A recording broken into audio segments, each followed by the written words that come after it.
Yes, yes. Welcome to Conversations of the Heart, Season 3, Episode 11. It is me, it's your boy T Tail. It's going to be a good one today. We are going to be talking about mental health wealth with the incredible Dr. Lori. We are going to be getting into everything about safe spaces, the stigmas on therapy, stigmas about therapy in the community, breaking generational traumas, maintaining your mental health. We're going to be getting into a lot of different topics of conversation surrounding mental health. We talk a lot about health as well. We talk a lot about generational wealth and things like that, but rarely do we have a conversation surrounding mental health wealth. And so this is something that's definitely important to me on each one of my shows. I try to incorporate something about mental health and tie it in together with our everyday life, right? To improve, to be better. And I'm looking forward to having this conversation today with the incredible Dr. Lori. I see she just entered the chat. Let me see if I can get that. Good. So appreciate you coming on the show. Thank you so much. So I have a list here of Dr. Lori. She is the owner of International Hearts Counseling Services. She is an assistant professor of psychology, licensed professional counselor, national board certified counselor, approved clinic supervisor, philanthropist, author. There's not much that you're not. Okay. So I appreciate you. And if I miss anything, please tell me. But I appreciate you coming on the show to have this much needed discussion about mental health wealth. We talk a lot, of course. We talk a lot about financial wealth, generational wealth, health as well, physical health, and things like that. But we rarely have these conversations about our mental health wealth. So, I think you are the best person to have this conversation with, because we have a lot going on. But before we get into it, tell everybody, just who you are, what you do, the services that you provide, right? And why you chose to get into this field. Absolutely. Well, I am, again, Dr. Lori. Thank you so much, Terrence, for the introduction. I am the owner of a private practice in Intentional Hearts Counseling Services, which is located in Ocean Township, Oakhurst, actually, Township, New Jersey. I'm also an assistant professor of psychology and counseling at Georgian Court University in Lakewood, New Jersey. And I've been in the field of mental health for about 15 years, going on 16 years. I know I look a little bit younger, but I'm not. So we already know it don't crack. We already know it don't crack. We know what time it is. How have you been in the field for so long? I have. Yeah, we already know it don't crack. We know. Right. Exactly. We know. Exactly. It's a blessing. Amen. But yes, I've been in the field for about 15 years, and I've worked in pretty much every area of mental health that you could think of. Working with people with chronic mental illness like schizophrenia, to working in foster care system with children, youth in the foster care system, children in DCP&P, which is Division of Child and Family Services here in New Jersey. I've worked in crisis. I've worked in outpatient care. I've worked in in-home therapy, and currently private practice is what I do part-time. But I'm a full-time tenure track professor. So educating students to do this work is what I do, but also I still practice. And that really informs the work that I do as an educator. And I'm a counselor educator. And so I can tell you a little bit about the type of counseling, the type of work I do as a therapist. I'm a licensed professional counselor, licensed to practice here in the state of New Jersey. Licensed professional counselors do everything from advocacy to empowering clients, to guiding clients, to finding the answers that they need to move forward in life. And so my background, sorry if I'm overstating or if I'm... No, we gotta let the people know the reason why you on the show. Be clear. I want people to know, like, you certified. Absolutely, yeah. So I began my education in the field of psychology, received my bachelor's degree in psychology. I went on and pursued a master's degree in psychological counseling, which is a little bit of a different direction from psychology, but very similar also. And then I completed a postmaster's certificate in professional counseling. And that's when I really headed into the counseling route because it just was a fit for me. It resonated deeply for me, just the work that counselors do.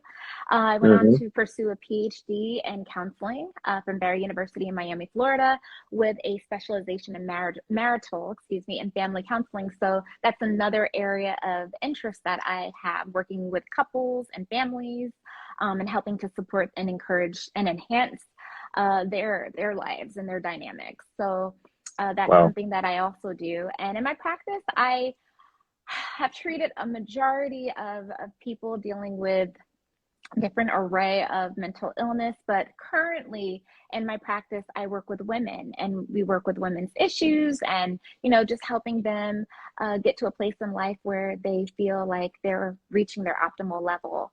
I worked with teens at one point, and I kind of moved away, kind of grown in a different area, but there's so many areas that I've worked in that I've loved and appreciated, and I really feel that it's made me well-rounded as a counselor slash therapist. So yeah, I've worked in a couple different areas, a couple different areas More of than a experience. couple. Oh, thank you. More Thank than a you. couple. So this is the reason why we're having you on the show. Because you worked in a vast arena of Yeah, areas that our community needs, and it's good yeah, to see representation, and representation matters. So the fact that you're actually educating the youth to come up in this field is really amazing, exactly. because we need more counselors and therapists that look like us, right? Right, right. Like I was looking Yeah, for a dermatologist, and I was like, I want one that looks like me, because they probably understand a little bit more about my skin and sure. everything else, whatever the That's case is, right. right? That's Um, right. right. So it's really good that you are actually in the seat, and then you're actually preparing the next generation. So thank you for Sure. doing that work. My Um, pleasure. so when it comes to therapy, right? So why therapy?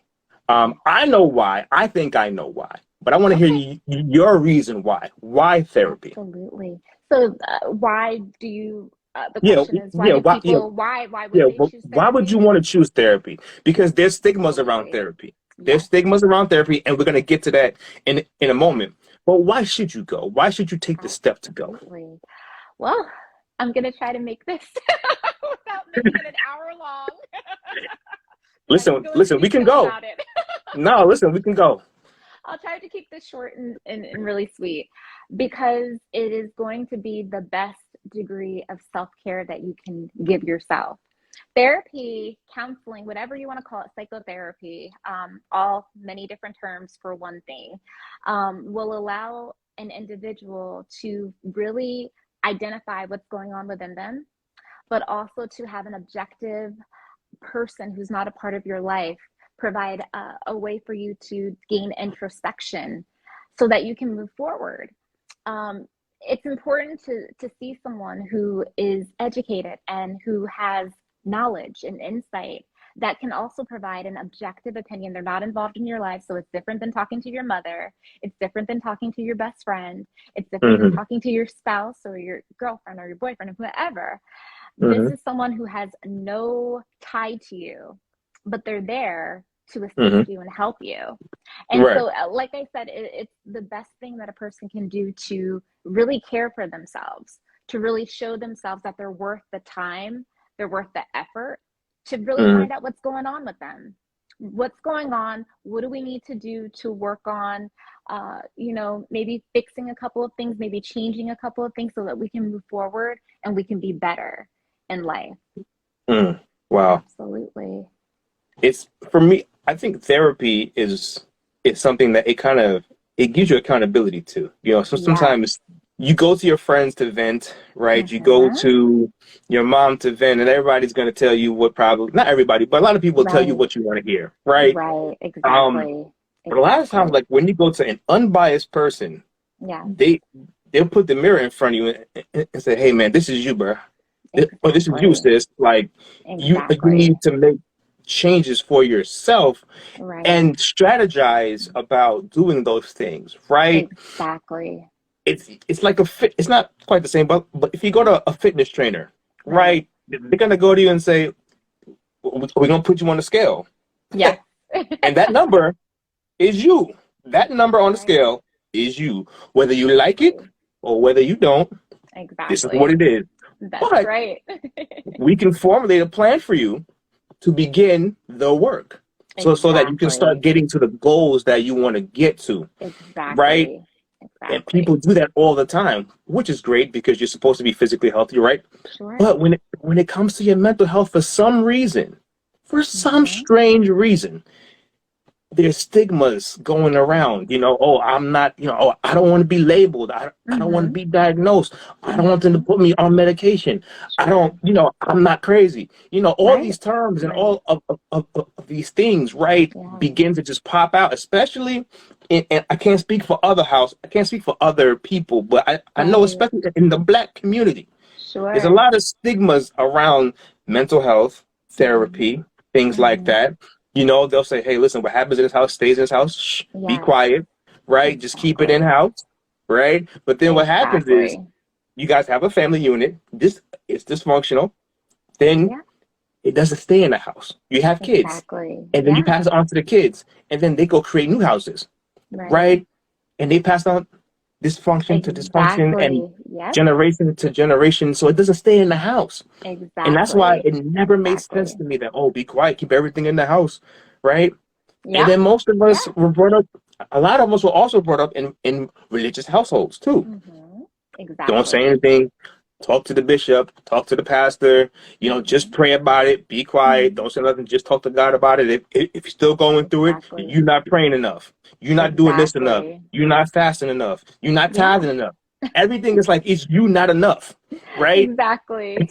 And so, but at the same time, if you broke your leg and it's hanging like this, they'll tell you, Yeah. "Oh man, I think you should go to the hospital." You're not going to go to your pastor and say, "Excuse me, pastor, can you put my leg Exactly. back together, please?" Right? You're Exactly. not going to do that.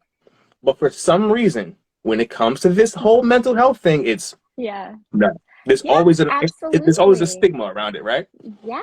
And I really don't know where, if I could be honest, I don't know where that stigma, like where it originated. Because I do believe in the Black community, it really is strong. There's this belief that if, like you had just mentioned, if you have something going on with, well, first of all, let's take it back.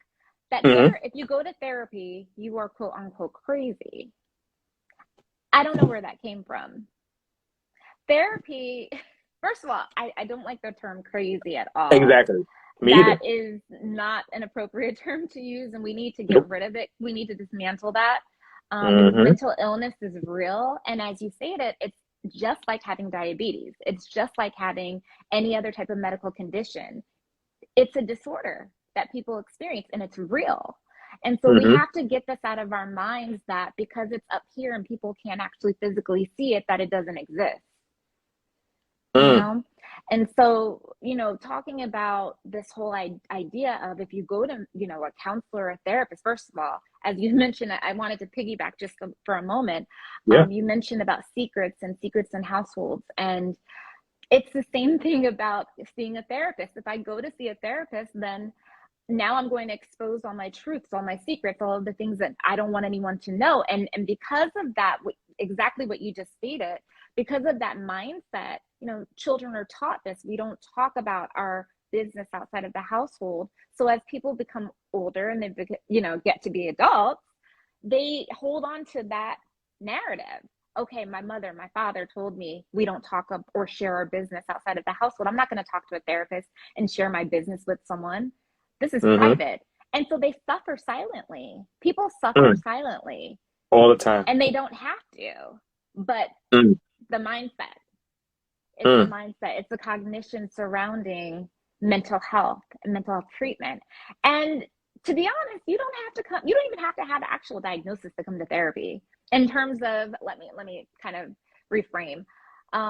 There will be some type of diagnosis that will come out, just because if you're going to a therapist, insurance reimbursement, but it doesn't mean, there's many different types of uh, diagnosis that someone can get, and they're not all related to chronic mental illness. Right. So I think that whole idea of, if I go, they're going to put me on medication, I'm going to, maybe end up in a hospital setting or an Right. institution, or I think that's where people really, their minds go immediately, that something Right. really terrible is going to happen. And it's scary for them. I also can think that it's a scary situation going to see, someone who is a professional in the helping profession, who, works in mental health. But you can Hmm. go for an array of reasons: relationship issues, career issues. There's so Everything. many, anything, It's grief. anything, grief and loss. It's yeah. Absolutely. You, Yes. and that's where, and to me, and that's the thing. Not everything is going to be medication. Oh, I don't want to be medicated. You don't have to be Correct. medicated. You don't Correct. have to be medicated, and you don't like. That's not Correct. what that is for, No, right? no, Right. Like no. you can, like you can go to the doctor, and he's like, look, your vitamin D is very low. You know what I mean? Like Right. I'm gonna prescribe you some vitamins. I'm gonna call it a day. God bless. And Exactly. and, and that and that's it. Exactly. It's only if something is really like, That's right. that needs to be diagnosed, really in Exactly. that way. But Right. people, Right. but like I said, people can go to therapy for anything that you want, right? Exactly. Anything. Anything at all. And it can be just because you need to maybe clear out some things. Maybe there's some interpersonal things that you're dealing with that you need to try to make sense of. That's what we're here Hmm. for.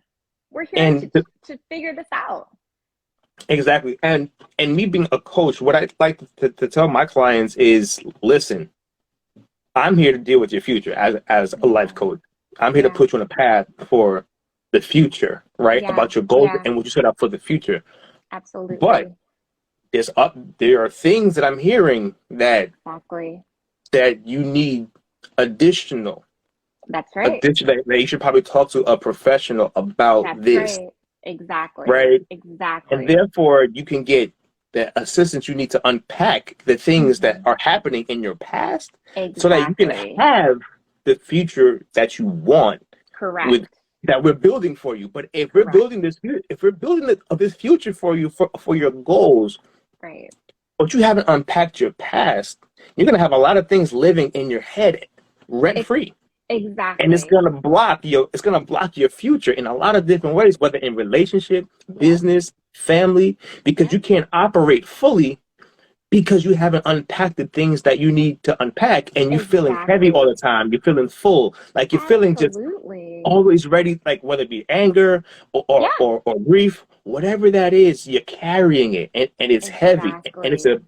a hard and heavy cross to bear. And so Exactly. a lot of times you can't prepare for your future No. fully No. until No. you get some help, right? Yeah. And a lot of times what it does too is it impedes their present.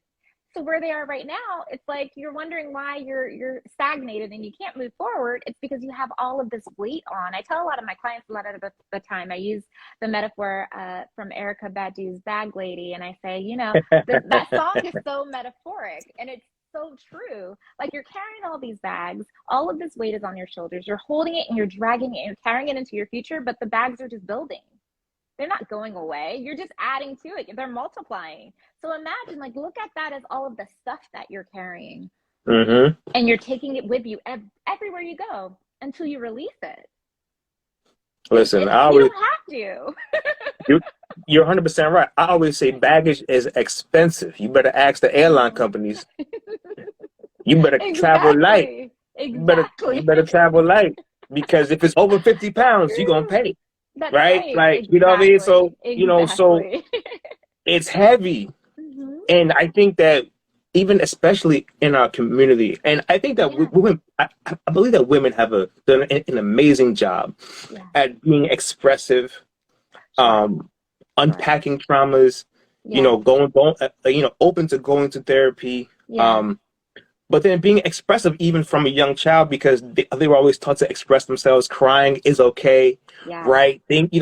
Acknowledging their emotions. So Sure. women have done an Sure. amazing job since they were younger, at Absolutely. expressing themselves. And that's why I'm such Absolutely. an advocate for men to get Sure. into therapy. Absolutely. Be, 100%. Yes.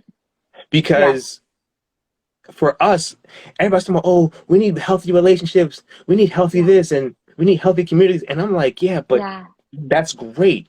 Yeah. How do we get there? Right? Because Exactly. it's good to say a lot of the women are already there. Like Yeah. they're waiting, like, hey, I'm waiting for you. Right. You know? Right. Um, It's the truth. but for us, for a lot of men, it's like, yeah, no. And but what but what's the why behind that? The Exactly. why behind that is because we were never given the permission to even express our emotions. So how do you No. expect me never to express my emotions as a child, teenager, Exactly. whatever the case is, and then now at 30 years old, you want me to just open myself up? And it's not easy. That It's is not. not easy. It's not, and a lot of times it doesn't happen.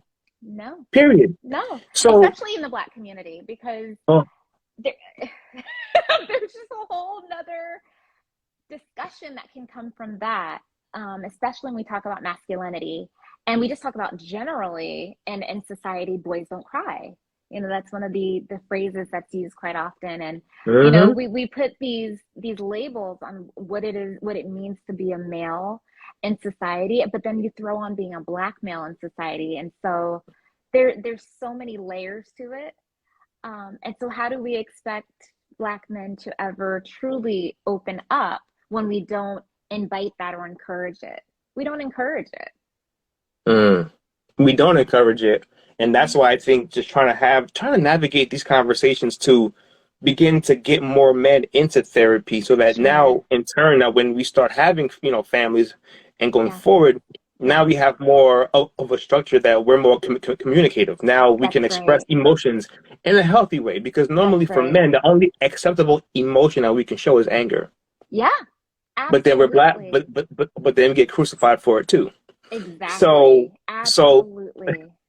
so Absolutely. it's trying to being able to get more men into therapy, seeing the benefits of therapy and how it changes and shapes their life, Right. and then Right. going in to creating a home where now Yeah. when they see their son trying to express themselves, they can notice it and say it's okay, express it. And for That's women to say, right. hey, it's okay, because Yeah. we're both at fault with that when it comes to kids. Don't cry, man up, stop being a Exactly. That's right. A lot of right. these Yeah. things that are said Yeah. to young boys, it hardens them at an early age, It's right? so And tragic. and then it becomes your baby, your Exactly. adolescence, and junior high school and high school, Yes. college, and next thing you know, you're a full blown adult with Yeah. rage in you, with a lot of rage and a lot of anger. Exactly. And Absolutely. what people don't understand is at some point, it's Yeah. gonna come out, Exactly. It is. It needs a place to go. right? And normally It it's can't anger. stay within. Yeah. Exactly. And that's exactly what it is. It's unexpressed emotion that comes out in anger when you don't have the words or you don't know how to express it because maybe lack of emotional intelligence because it wasn't encouraged as a Yep, child, as a young adult, as a teen even. It comes out in anger. It comes out in you know, sometimes hostile, violent behavior too. All of that is unexpressed emotions that needs a place to go. And we see it on the outside as rage. yep, yep. But what if that was encouraged? What if, and then like you were saying, if we, had an opportunity to tell our sons, as they were younger, to cry, hmm express yourself. Let's talk about what's going on. Tell me about your feelings. hmm Boy, wouldn't that be a beautiful world? It, it would be, because when you talk about healthy families, Yeah. right? Women are actually they're getting involved with these men, Yeah. with a lot of men who have these issues, right? And they Mm-hmm. and now the men are taking the anger out on the woman, right? Exactly. And it And creates cycle. a cycle. It creates the family dynamics because when they have children, I mean, yeah, The cycle. The children see children it, are seeing this, they're observing this, they are modeling it. It and continues. this is why I believe these types of conversations need to be had a lot more in our Yeah, community, because sure. we really need a lot of help in this area, Yeah, because especially when it comes to grief, yeah, um, we grieve a lot of different things every day, and people feel like, oh, Absolutely. grief is just for death, and it's like, no, like that's a No. part of it. Um, That's one. of course, it's a part of it, right? Yes, yes, But that's one part of it. yes. Like we live in a generation where we get tons of information every single day. Stuff that we had to wait for, like, I don't want to date myself, but like the daily news, like to, what I mean, or like the Mm-hmm. news channel to report or something like that. Now, Exactly. with all these social media outlets, we Yes. get the news before it hits the TV. Mm-hmm. We keep seeing somebody else getting gunned down. This Sure, person's dying. This celebrity's dying. sure. This person's sick, and we're always doing this and taking and Yes, taking, and yes. then we have our own problems, and then people losing jobs, Exactly. Yeah, and inflation, and a lot exactly. of just different things. People are Yeah, getting divorced, people are breakups, whatever the case is, whatever that person is dealing with, we're grieving all this exactly. stuff. At the same time, there's COVID, there's all these different Everything. things, monkeypox. It's crazy. I didn't even know this. I know this was monkeypox. I was like, Right. where am I going? I know something new every day. It's ridiculous. So when you think about that, right, Yeah, where for a lot of people, they're in constant grief mode and don't even know it. exactly. Their Exactly. And emotions are always in flux. exactly. And it's like, how are people expected to manage those emotions when they don't have the tools to do so? And so, Exactly. as self care for myself as a therapist, I don't watch the news. If I need to see something, I'll take a look online, or of course, I can always go to a channel, or I can ask my mother because she Hmm. watches. Hmm. She can always Hmm. alert me, but I don't watch it because I don't want that type of information constantly flooding me, constantly just it's upsetting information often. So I don't want Often. to take that in on a daily basis. And Hmm. so, sometimes people have to just take a break, whether it's a social media break, whether it's a news break, and not watching the news or not looking at things online for a while. Take a break because I think we're overly inundated. We wonder why children are dealing with ADHD. We wonder why it they're being over inundated with information constantly, and it's overstimulating, and even for adults, Hmm. overstimulating. So I think there are times where we have to slow down, and we just have to Yeah. take a break, and we have to shut down, not from the world, but just from some of these things that are just causing too much stress. You know, we mentioned that about kids and Mm-hmm. technology and a lot of information. Yes, Sometimes I have a lot of godchildren, and yes, um, they're so smart. Like I yes. remember, it made me feel so dumb. Because when I was their age, I was playing like with GI Joes and Teenage Mutant Ninja Turtles, and I was building Yes, blocks and things yes, like that. yes, I remember yes, when my godchildren had a tablet, and I thought she needed yes. help. And I was like, oh, let me get that for you. Oh. And she was like, no, all you gotta do is just swipe left, swipe right. And Yeah, I was like, yeah. oh, okay. I They guess you know don't more need than me. us. I was like, I guess you don't need me for nothing. No, I was like, no, wow. no. They It know makes you more than think, us. I'm Yeah, like, so imagine that information. Now that's the good part about it, but much. there's another part of it, Yes, right?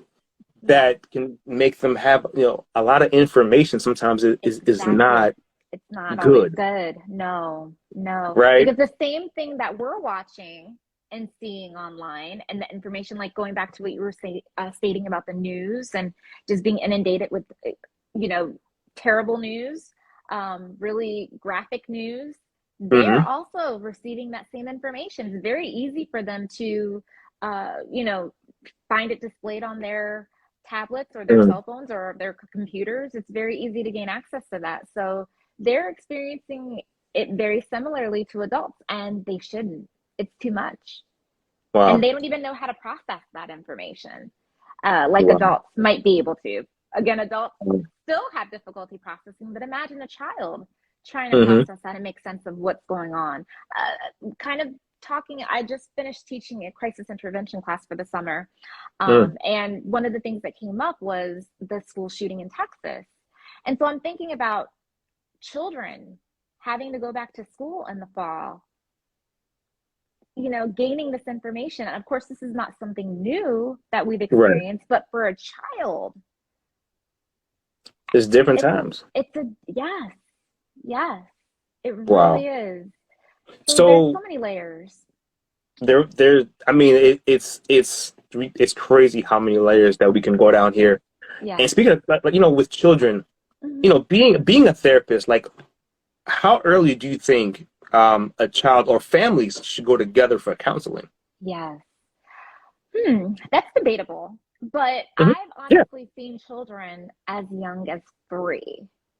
I've Wow. actually counseled years ago a child that was 3 years old, dealing with trauma, Wow. that occurred very early on. So, it really just depends. There's play therapists that can assist a 3-year-old. But Hmm. really, it can be challenging too when they're that young because they really don't understand what's going on.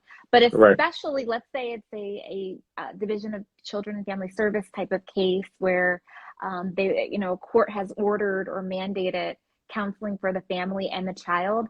I would say a play therapist could really help to kind of gather information from the child to find out if anything is going on or maybe what they've been kind of subjected to. Hmm. So that's one way, but yeah, as early as 3, I can honestly say that's been my experience. That is very young though, but That is very sometimes young. it's necessary. Kind of surprised. Sometimes, yeah, That number shocked me. yes, I wasn't yes, expecting that. So no, 3 years old. no, Wow. three Because I years was more old. so, I was thinking like 8, 9. That would That's make what I was sense. thinking. Be like, Yeah, once they can start to feel certain things, and once they can yes, start to formulate what's going on and how they're feeling and express how they're feeling, or yes, maybe they're going through things that they don't want to express right. to their parents. Yes, So I was thinking more about 8 or 9, but wow, yes. three threw me. That Wow. early. And you know Oh. why? Really, like I was stating, the trauma that people deal with. And again, I know that we kind of talked or touched upon trauma just briefly, but Mm-hmm. we're talking about trauma that happens. We're talking about sexual abuse, child abuse that's happening, Mm-hmm. physical abuse, I'm sorry, child Yeah. abuse and it forms of sexual abuse and physical abuse, verbal abuse that's happening when the child's an infant, as early as infancy. So that's where 3 years old would actually be reasonable because let's say they were subjected to all of this very, very young, as soon as they were born Mm-hmm. until they were 3. If a therapist can get, a hold of a family, or let's say a family is brought to them rather, and they're able to Mm-hmm. kind of intervene, that would be appropriate. But in a perfect world, when the child is able to gain some type of emotional intelligence, that's really when we would want to see them in therapy. But unfortunately, because of trauma and the cases of trauma and what's really going on, Mm-hmm. we're seeing kids much younger, much Wow. younger. Yeah. And you touched on emotional intelligence. Hmm. That's like one of my favorite things.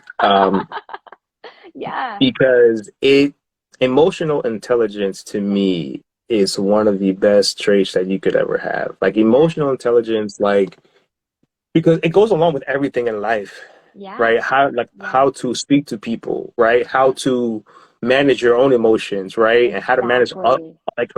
manage how you respond to other people How you too, respond. Exactly. right? Exactly. Those are things that always go into emotional intelligence, right? And it's Absolutely. key in relationships. And a lot of times in Yes. relationships, you don't. If one person doesn't have emotional intelligence and Yes. the other person does, it's going to be a rough It's ride. going to be It's going challenging. it's going to be very it's going to be very challenging on so many Exactly. levels. Exactly. Yeah. And so when it comes to emotional intelligence as a therapist, is that something that I assume it is something that you go through with your clients Yes. who you think need that because it stems from Yes. some type of trauma probably, or something from their past, Exactly. right? Yeah, Mm, absolutely. Um, mm. Absolutely. That's something we do have to touch upon initially, to just get, especially, and hopefully we have an opportunity to kind of talk if anyone is interested in wanting to seek therapy, like what that process actually even looks like. I would love to get into that at some Oh, point. we're gonna get there. Okay.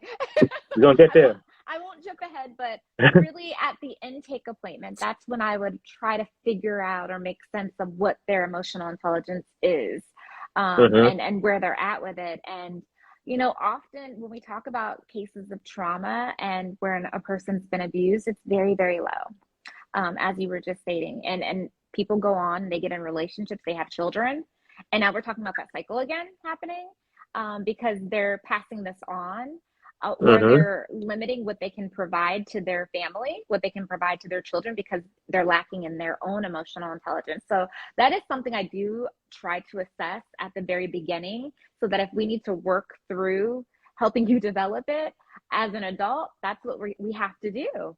And Wow. sometimes that can be challenging for someone, like we talked about just a little bit earlier, someone who's Mm-hmm. never developed it completely, um, someone who was taught that we don't express emotions, we don't talk about how we're feeling. You come from that type of household, to actually have to engage in that type of discussion can be so challenging. And as a therapist, trying to pull it out, can be even more difficult, when the person's not receptive. But that's why we're patient. We do our best to work with the person and just really get them to trust. And also, I'm a person-centered therapist, which is Carl Mm-hmm. Rogers' theory, and Mm-hmm. it's really about being present with the client and meeting the client where they are, and that's what I Mm-hmm. do. So I'm there, and we're going to take as long as we need to take, until you feel comfortable enough with me to open up. And that's really, I think, really facilitates developing and growing that emotional intelligence. Really trusting the therapist, really feeling like this is a safe space for me. This is a safe place where I can express how I'm feeling, talk about how I'm feeling, and then also gain tools to go home and Mm-hmm. use this appropriately. Wow. Yeah, yeah, I very like that. important. I like that. So Yeah, I want to touch on something that kind of how we met. yeah, So you yeah, notice I had a hat on, yes. and it's on my shirt too. It says Yes, God and therapy do both, right? I love And it. that's exactly how we met, right? Yes, yes, And we talked about, and it was like, okay, and we talked about, those things, and yes. I'm so glad that we were able to meet because now I we're doing this, know, I and know. it's amazing. Yes, it is. Um, Perfect you know, timing. it was amazing, right? Yes, So yes, I want to touch on that because I think it's very important because a lot of us yes, have come up in religious households and yes, spiritual households and things like that, and yes, there's stigmas there yes. that you see you got to be one or the other, right? Like if you go to the Mm-hmm. therapist, then you're of the world, and Yes. you don't trust God, and it's a lot Yes. of guilt and shame that goes along with that. Oh, You know, yeah. there's other stigmas that come along with shame, but then when you add that plus this, Yes. so you got That's to deal with the right. outside world shaming you about therapy, and then every Sunday, like it's Mm-hmm. the same thing, right? So it's Yes. just Yes. and it comes from it's just passed down. It is what it is. But Absolutely. how do you maintain your spirituality, your walk with Yes. God, and Mm-hmm. being able to do therapy? I just think it's Yes. simple, but Yes. but it's not a simple thing. I get it, but for me, I just don't care. I'm gonna have my walk over here, and then Right. I'm gonna get on the phone over here. And Yes. I'm gonna have Yes. both, right? Right. And that's to Exactly. me that's so important because for Yes. me, if you believe in God, it says faith without works is dead. It If is. that's what you believe, right? Yeah. So Yeah. if I have faith over here and I'm doing the work over here, doesn't that mean Mm-hmm. that both can work? So Mm-hmm. why is Mm-hmm. it? So why is it? Especially when you grow up in a religious household and church and Yeah. at a younger age, and there's nothing wrong with that. That's a good thing Sure. to a point, but Sure. there's stigmas that come with that, right? When it comes to your mental health, Absolutely. right? Yes. I Yes. don't know if you've come across it a lot, um, Yes. but what advice do you give Yes. somebody to kind of being able to get out of the shame of if I go to therapy, that means I don't believe in God, and that means that God thinks that I don't trust Him, and this and that. Like, Yes. like how do you break those? Because those walls are thick. They are. They're They really thick. are. Absolutely, they are. They're very structured walls that are embedded in people's minds, and they've been taught this Mm-hmm. rhetoric that has been passed down from one generation to the next. And so, kind of what I shared a little bit earlier is the same philosophy I use. I kind of say, do you go to the doctor when you're not feeling well? And I say yes. And what's wrong with going to the doctor when you're not mentally feeling well? It's that simple for me, but it's It's really not that it's simple. and the interesting thing is, people that see me say, well, that's why I'm here now. So I get it. I'm like, great, you're Right, here. That's right, why right. I'm.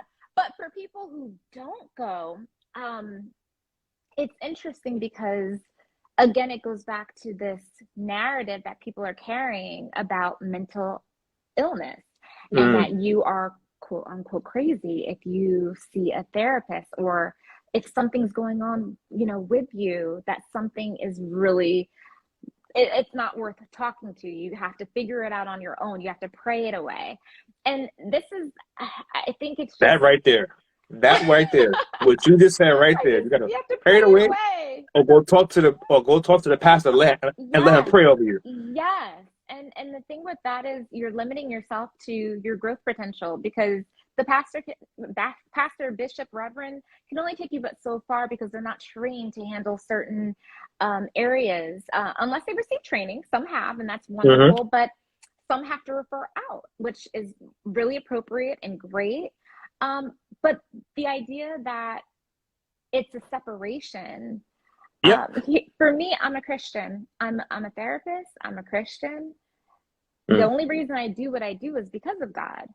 So if you tell me that you can't see me because you are a Christian, then I think it's pointless what I do, because this is very purposeful, and I know that it's my gift. I know that it's my Mm. purpose, and I'm living it out Mm. because only God gave me this gift and gave me this ability. I could have been doing anything else, but He put me here. And so You could have that's been really, anywhere in the world, but you that's right here. right. I'm right here. I'm right here. And Wow. there, you Wow. know, could have been different directions. And I hold Him as the key to why I'm here. And the work that I do is fueled by Him. I'm just a vessel.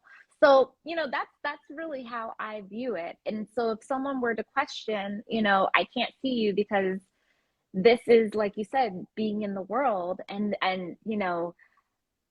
I should be able to turn to God, and I should be able to ask Him to, remove whatever I'm dealing with, and just keep praying and praying. I would say, well, God created this, field. I do believe He put me in it. And so it can't be bad, because the only thing that's going to come from therapy is good, and God is good. All the time. That's right. You So can't say that you to a can't. black person without him saying that I back. You know, know what I I mean? know, I It just rolls on know. it just rolls off the tongue, you know what I mean? It is what Always. it is. But that's, it's so true. Like, what's the worst that can happen? What do you really think that's going to happen? Or really, what do you think is going to happen that's going to put you in a place where you're going against God with therapy? It can only improve your life. Hmm. And there are Christian counselors out there. If you really feel that strongly, Yeah, again, I'm a you're Christian, but one. I don't identify as a Christian counselor, because I want to be able to touch upon Everybody. everyone. That's And right. that's what I love. I don't want to just kind of cut myself off, and, for people to say, I don't want to see you because you identify as a Christian counselor. I want everybody to come to me. Hmm. And I don't, You could touch more people that way. that's right. And I don't shove my faith into everyone's No. face, because that's unethical. I can't do that. But I No, you can do do, that. just myself, just let your light shine. And that's really what I try to do. But there are Christian counselors. So if someone feels really strongly that they must see someone, that they feel like is within their faith, there are counselors out there that self-identify as Christian counselors. They have an association, they exist, and that's who you can go see, and that's fine. And they're licensed, and they can practice ethically, and Hmm. that's fine. But I think, again, that stigma that's attached to it, that you're not living by faith, you're not walking by faith, you're you're not walking by faith if you go to see a therapist. You just need to walk by faith. I think we need to stop that, because We we're do. hurting a lot of people and we're endangering them. Imagine someone who's suicidal. You just tell them to, just go walk by faith and pray it away. Yes, you can do that, but also you need to have someone to help you. You need to seek Right. help, because now your life is at risk. Seek qualified help. People who That's have right. people who have actually done the work. Talking to Yes. pastors, talking to pastors is cool. Yes.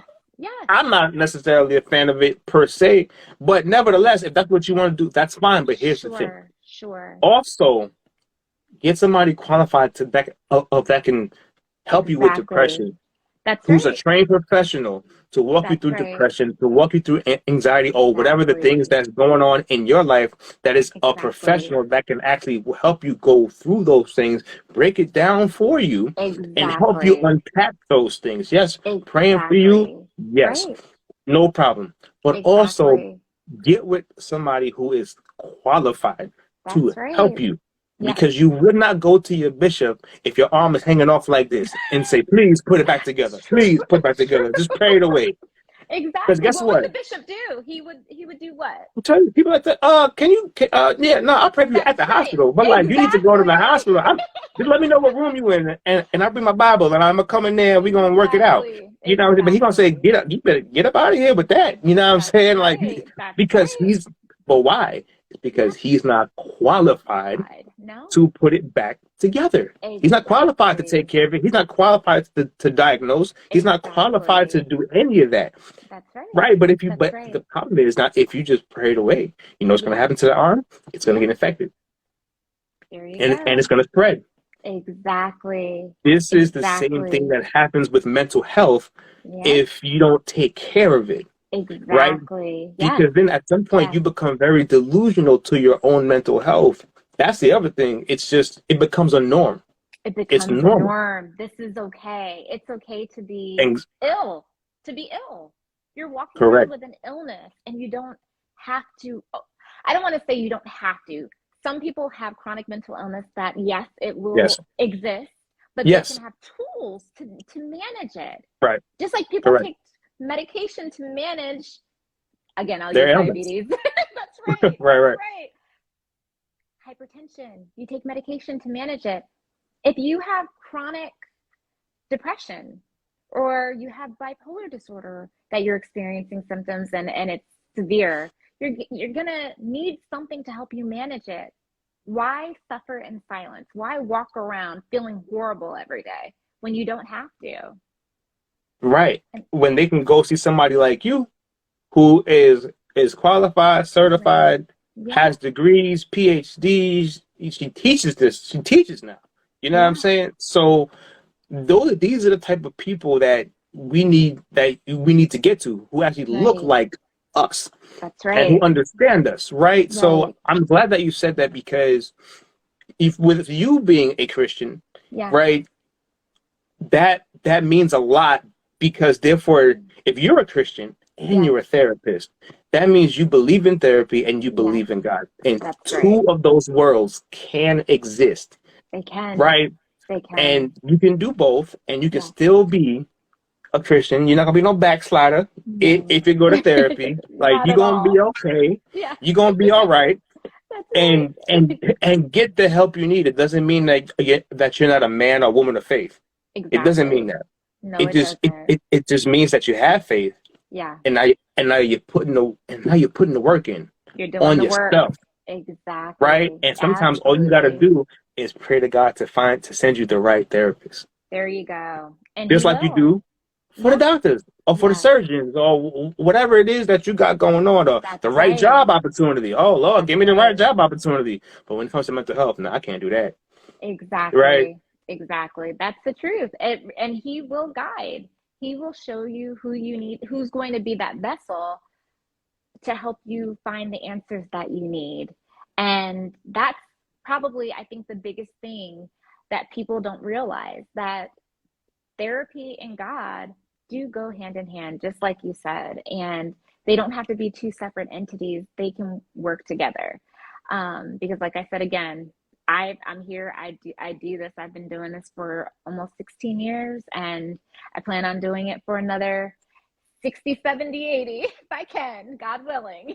And it is, and your clients are blessed to have you, and Thank your you. students are very blessed to have you Thank you. in the work that you're doing, because it is much needed for our community too.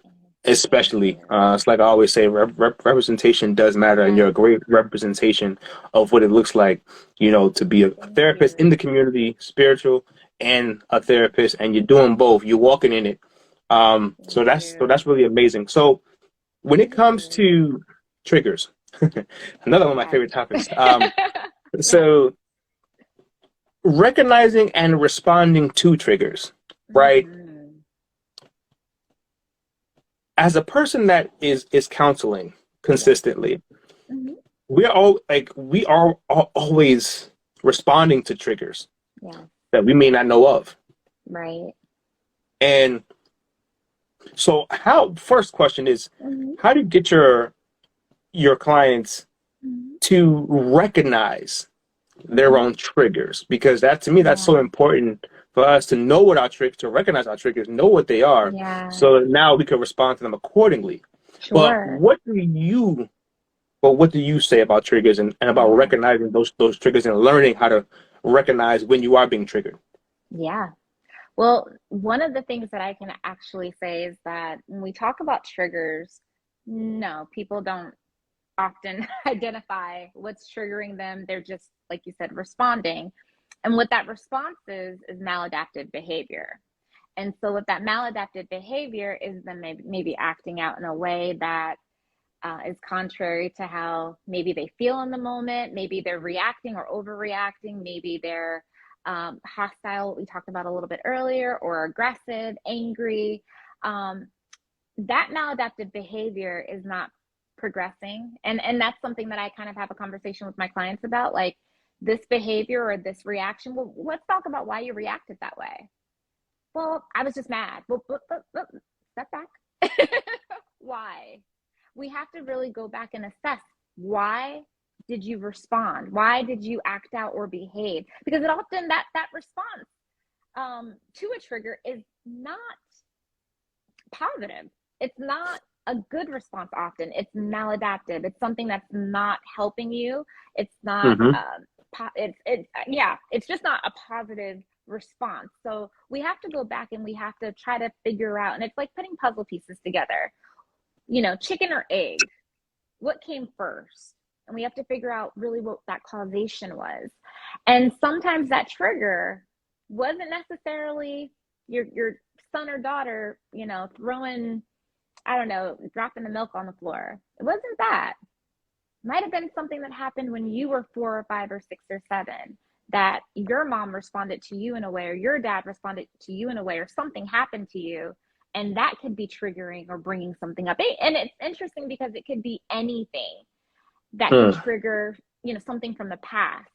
So when we talk mm, about PTSD, that's one of the diagnosis, or rather disorders, that someone could experience a lot of triggers from something that happened to them that was traumatic. So we just, mm, again, it's like puzzle pieces. We have to go back, and as a therapist, I have to kind of help the client because they're not always aware of what mm. happened, or sometimes people don't remember because they blocked it. When Wow. something's so traumatic, people can, block that out, block that memory Right. out. And so it's almost like someone who has amnesia. They can't remember, what happened. So sometimes it's a process of really helping them get to a place where they can make sense of, wow, it wasn't my son or daughter dropping that or doing that or behaving. It was actually something that happened to me earlier, or it was something that was said to me earlier that caused Wow. me to respond or react this way. So really looking at that maladaptive behavior and then kind of making sense and assessing that, the behavior, that response, we have to really look at that closely. So when you say maladaptive, Mm-hmm. listen, you got a PhD. Not everybody got a PhD.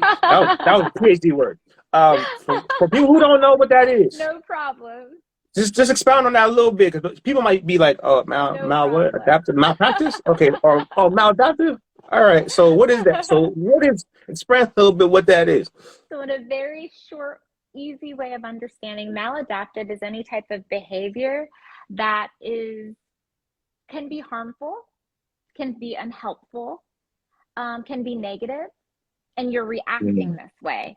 So, example would be being hostile. That could be maladaptive behavior. Being overly aggressive, physical altercations, Anything like that, that's harmful, unhelpful, not benefiting you, that is doing the opposite of what you would actually need it to do for you to be progressing or doing well in life, that's what that maladaptive behavior could be. So even if we talked about coping skills, maladaptive behavior would be not using coping skills. You Mm. doing the opposite of using coping skills and using positive tools, you would be kind of engaging in maladaptive behavior.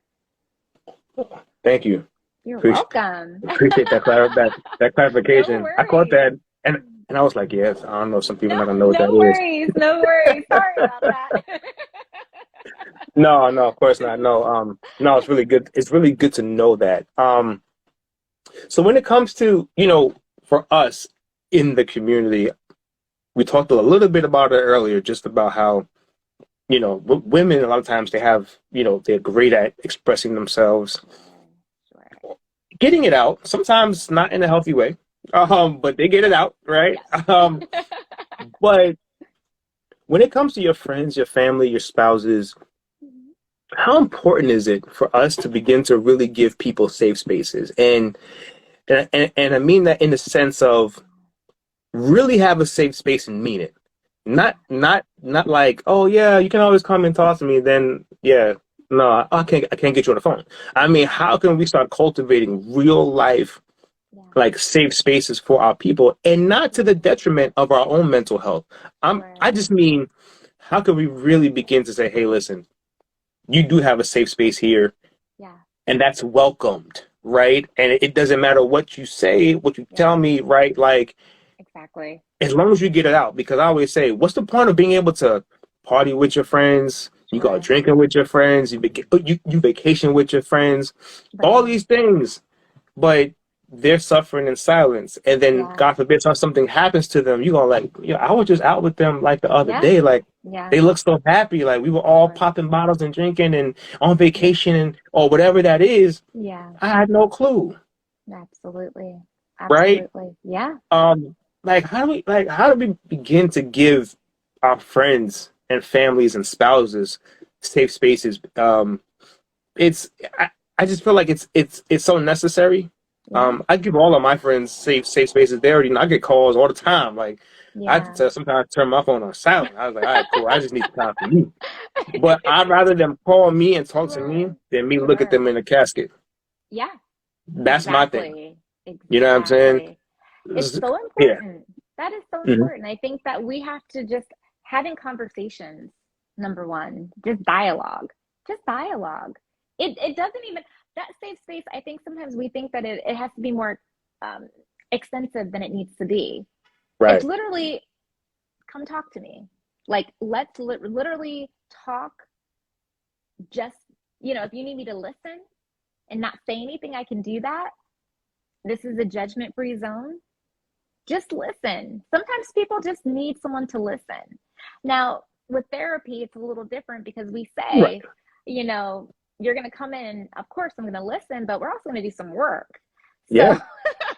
sometimes people think that 100%. they're coming to therapy and they're just going to vent and leave, or no, Yeah. that's not therapy. I don't, No. that's bad therapy, but Yeah. Exactly. but really for that safe space, listening, having dialogue, communicating, just open that door. And I think that if people are willing to walk through that door and you're willing to open it up for them, that's creating that space, that atmosphere for conversation where it can take place, where change can really begin to occur within our community. But I think we have to talk. We have to have conversations like what we're having right now. This Hmm. honestly is so great because we're talking about all of those things that people don't want to talk about. They want to ignore or pretend it doesn't exist, especially in our community. We Hmm. have to stop it. We have to get out of that frame of mind that we can't have conversations like this. African Americans deal with this stuff too. you know, All the deal time. with this stuff Like, too, and at a different rate because of all the trauma that's occurred. Since we arrived in the United States, there's been a lot of trauma, and so I'm getting back to the safe space. yeah, yeah. No, But no, yeah, please, that whatever. I think literally just having dialogue and just having conversations, that creates an environment, that creates an open environment, and that's all that's really needed. It doesn't have to be let's Hmm. have a sit down and sit at the campfire, and we don't have to do Yeah, all yeah, that. yeah, yeah, yeah, yeah, yeah. Just make yourself available and be Wow. genuine. Mm. That's all it takes. Because I think, one of the eye-opening things for me a couple years ago, one of my best friends, she was talking to me, and then she was like, "So Terrence, so how was your soul today?" Hmm. I said, Hmm. I said, Wow. "Damn." I said, I was like, it made me stop and think a little Wow. bit more because normally, how you doing? Sure. Fine, fine, I'm good, and that's the end of the Sure. conversation. And then you move Sure. on to whatever nonsense that you guys Sure. are going to talk about at that Sure. time. But this made me think about, well, how is my soul today? Like, how am I feeling?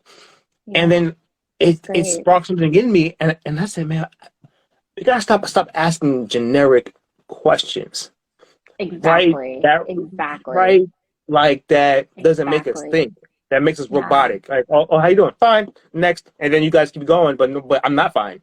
It's not open-ended. It's very Right, closed-ended. You can say yes or no, good or bad, fine, not fine.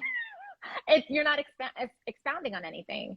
But right. that question right there that she asked you was amazing because it opens the door to dialogue, but on a different level, Yeah. you And know? it made me and it made you think like, Mm-hmm. wow, like how is my soul today? How am I feeling? Correct. How And then it made me feel like Mm-hmm. she actually cared about my soul.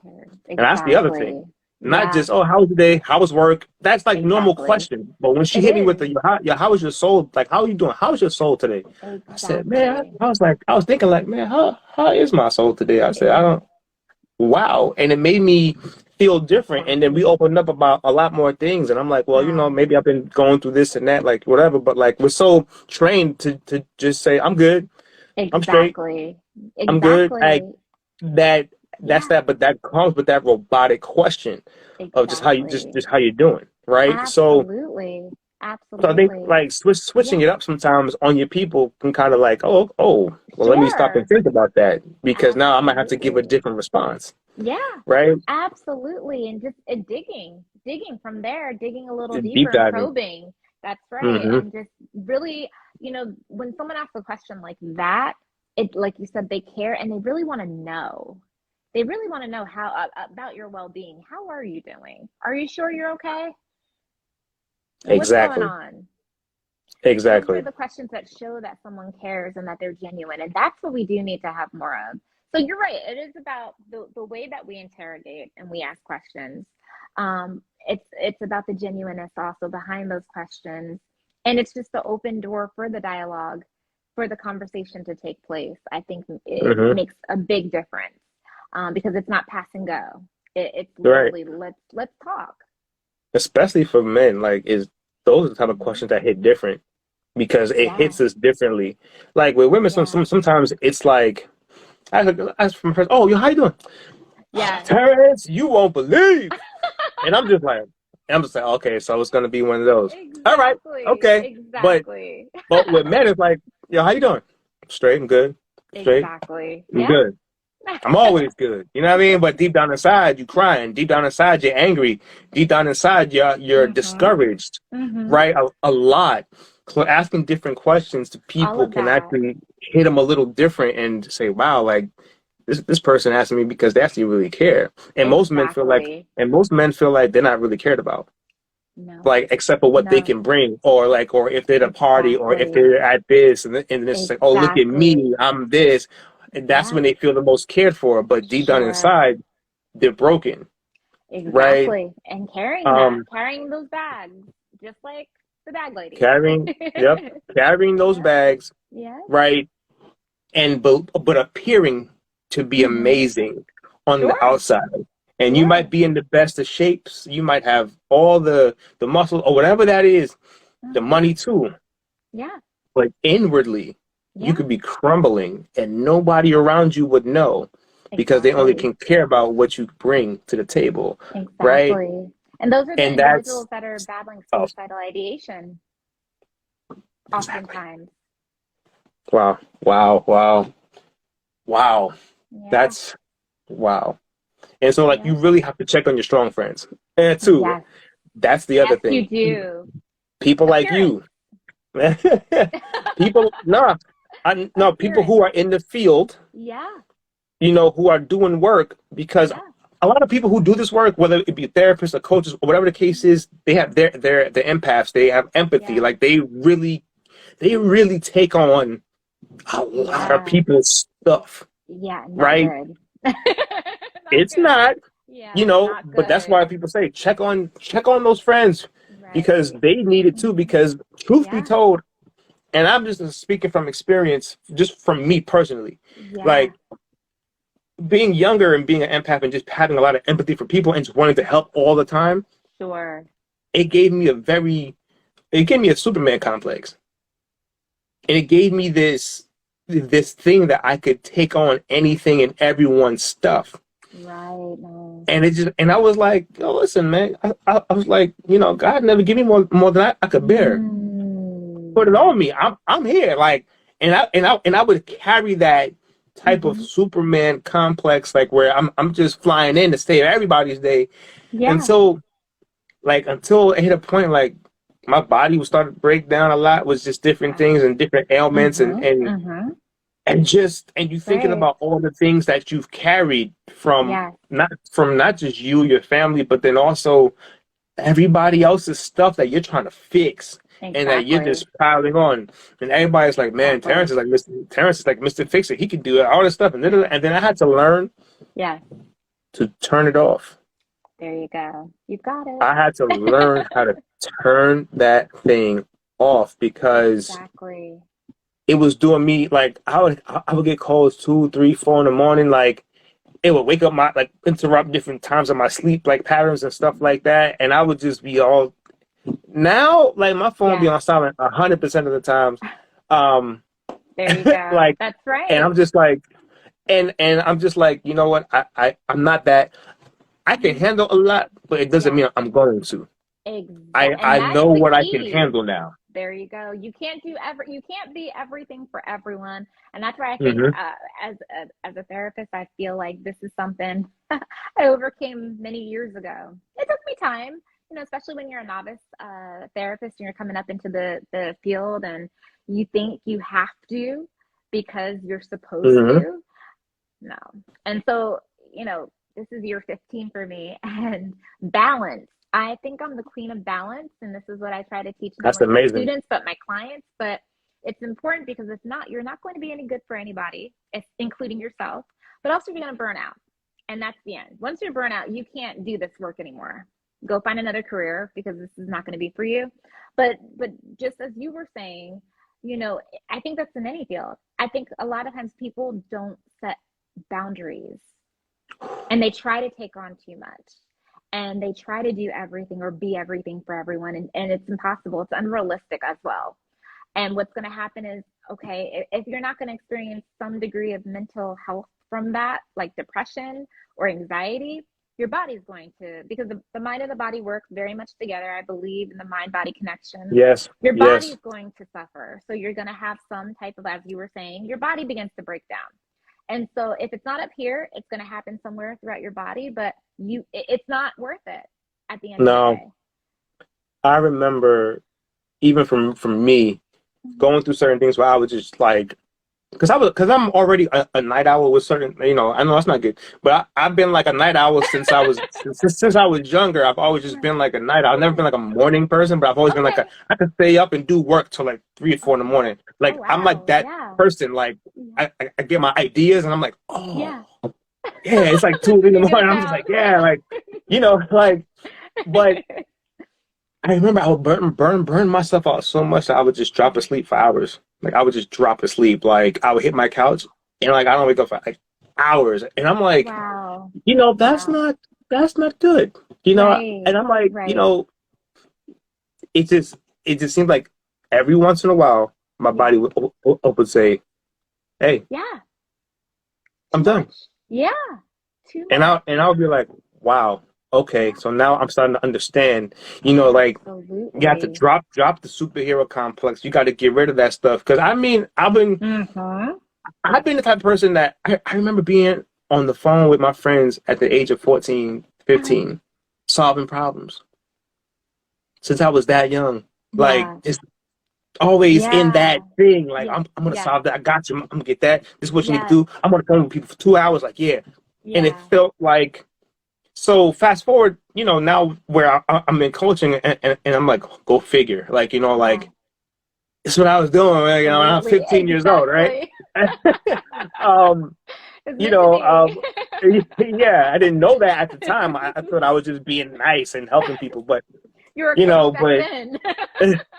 yeah, it's something I've always loved to do, right? Right, right. Um, but it did create a lot of things in me to where even in relationships, I started to form relationships all times, even in the dating world, with people that I knew that needed to fix, that needed help all the time, Sure, which sure. created a lot of weird dynamics even for me, Yeah, right? Because now I'm taking that superhero complex into relationships, and I'm like, there's nothing I can't fix. absolutely. There's nothing I can't fix. Come on, man, it's me, man. Not really understanding. Nah, Yes, bro, you can't fix that. It's either therapist exactly. got to fix it or God got to fix it. That's right. But you cannot fix certain behaviors No, like that because number one, they no. have to want it, and a lot of times you're in Exactly. situations where they don't want it, right? And so It's that's where true. this comes in. That's where Yes, this comes in.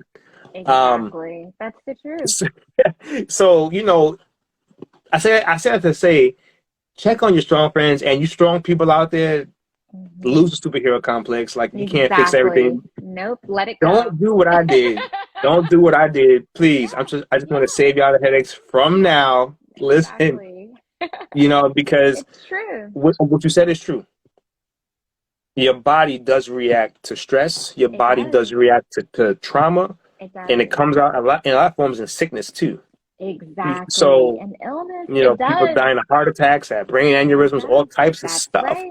That's right. Cancer, all types of diseases form because of taking on too much, stressing yourself Mm. out. It's just so connected. So we have to be careful. When we talk about holistic approaches, it really is that mind and body. When we talk about wellness, it's the mind and the body. Mind It's and just body. not getting physically healthy and going to the gym and eating well. It's getting this right up here too. I'm telling you, if people were to get paid like how these social media, like I would say influencers or Mhm. like fitness models, Yeah. if people were to get paid like that for mental Hmm. health, people would be Hmm. doing mental health. You know what I'm Exactly. saying? People would be like doing that. But everything, a lot of it Exactly. is get in shape in 60 days. Get this beach body Exactly. diet. Do this diet. Like Exactly. it's a lot of that stuff, It because people is. want to look They want to look good, good. but Yeah. not actually be well. No, and not Right? feel well. Absolutely. It's all about appearance a lot of times. It's not about what's going on inside of the person, and their mental well-being, but it's like, do I look good? Because if I look good, then you'll assume that I must be feeling good. And that could be a complete lie. And that is often Oh, the lie and the story people tell themselves. And they're walking around, as we were saying a little earlier, they're walking around broken. They're walking around with strongholds. They're walking around with trauma that they've never dealt with or never thought to deal with. And they're walking around with all of this baggage, yet they look good. mm, Hair done, nails done, everything everything did. done. But Absolutely. broken inside. Wow. So how do we begin to break these generational traumas? You know what I'm saying? Ooh. Like the great Tasha Cobb Yeah. said, break every chain. You Yes. know what I mean? Like how do Yes. we begin to kind of break these generational Ooh. traumas? I think that's something that's super important. Yeah. Yeah. For us, if we want to start to heal our Huge. homes and children and all of Mm. it's a lot that goes on with these generational traumas that get passed Yeah. on. And think the World Health Organization describes mental health as one of the ways it's to be able to cope with the daily stresses of life. Yeah. That's one of their definitions of Yes. good mental health is Yeah. being able to deal with the normal stress of life. But I Exactly. always said, listen, that's nice, but that needs to be rewritten, World Health Organization, if you're watching, because It then does. or at least add a separate section for us black Yes. folk, because guess what, we don't deal with the normal stresses of life. A lot of us are born into the red when it comes into mental health, so a lot of us can't just deal with the normal stresses of life, because Yeah. my normal stresses of life ain't your normal stresses of Exactly. life. So Exactly. It's so not. we got to really rewrite It's those things for not. for us, because it's completely different. Yeah, it is. Absolutely. I mean, whew, there's so many areas to attack when we talk about generational trauma or multi-generational oppression that's carried from one generation to the next, multi-generationally, as however we want to look at it. There's this theory, multi-generational transmission of oppression, I want to say, or of trauma. I can't remember it, so I apologize if I just said the name incorrect. But really, just looking at what you just said, how we pass down these experiences of trauma from one generation to the next, and the Mhm. impact it has. And so, one of the things I think we can begin to do is, we talked about safe spaces. We need to begin to have that in our families. We need to stop pretending like Mhm. everything is okay, number one, and let's get real, because everything is not okay. Everything is not, let me backtrack. We shouldn't ignore everything. I think that's something that happens in the black families or black family system, is that we ignore a lot of things. And so we see things, there's a pink elephant standing in the middle of the room, and we're just like looking around it, just pretending it's not there. And you see it right there, but nobody wants to say anything. Nobody wants to do anything, especially if you have a family member that's suffering, and nobody wants to admit that the person has a problem, or the person has something going on, whether it's mental illness, or maybe they're dealing another form of mental illness, addiction. Maybe they're dealing with that, Mhm. something in that Mhm. degree. We want to like look around and pretend it's not there, and allow our family members to suffer in silence because we don't want to deal with it, or Yes. it'll make the family look bad, or admitting that That there's a one right problem. there. Uh-huh. That one right there. And maybe if y'all open your mouth, then honestly, it'll expose some of the predators that's in your family. That's another conversation for another day. Yeah, I'll let you continue. yeah, I apologize. yeah. No, that's the truth. That's the truth. That's the truth. Mm-hmm. Whole another conversation. But Mm-hmm. generational. There are so many movies that have been created. I can't think of one off the top of my head. I guess I can. Like Women That Aren't Loose.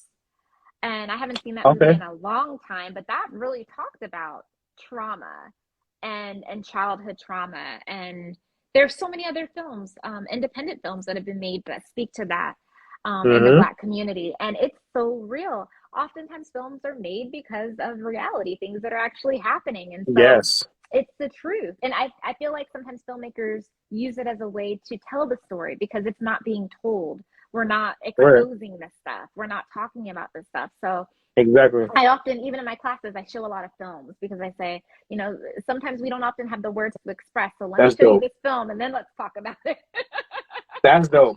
Because I it like that. broaches the subject. Yeah. But Mm-hmm. but the truth is that we ignore a lot in the Black community. We ignore a lot. We pretend like a lot of things are not happening. And so I think I'm going to backtrack because I think that's number one. We have to get real and we have to start admitting that there are things happening within our families and we have to point them out. Start Call it right out. there. Call it out. Call it what it is. Wow. Let's stop pretending that things are Mm-hmm. fine because they're not. And only then can you begin to move forward, and begin to make progress. But if you're ignoring it and you're pretending that there's nothing happening, then where do you go from there? You don't go anywhere, except it gets passed on to the next generation and they do the same thing that you did. Mm.